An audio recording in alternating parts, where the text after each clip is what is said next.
বিশাল একটা গাছ থেকে কিন্তু রস সংগ্রহ করা হবে, আপনারা দেখতে পাচ্ছেন। ভাইয়া রস সংগ্রহ করার জন্য উঠছেন। আলহামদুলিল্লাহ, আমরা আজকে রাজশাহীর বানেশ্বর এলাকায় চলে আসছি খেজুরের রস দেখার জন্য এবং খাওয়ার জন্য। আমাদের সাথে হাকিম ভাই আছেন। হাকিম ভাই দীর্ঘ 20 বছর ধরে খেজুরের রস সংগ্রহ করে। আসলে খেজুরের রস সংগ্রহ করা বেশ কষ্টের কাজ। আপনারা একটু আগে দেখেছেন বড় বড় গাছ থেকে কিন্তু উনি রস সংগ্রহ করেছেন, যেটা অনেক ঝুঁকিপূর্ণ, অনেকেই এই কাজটা করতে পারে না।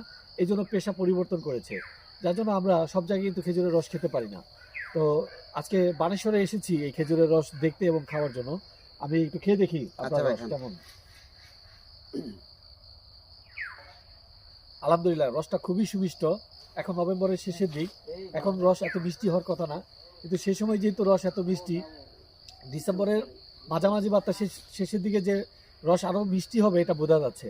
হাকিম ভাই, আপনাকে ধন্যবাদ।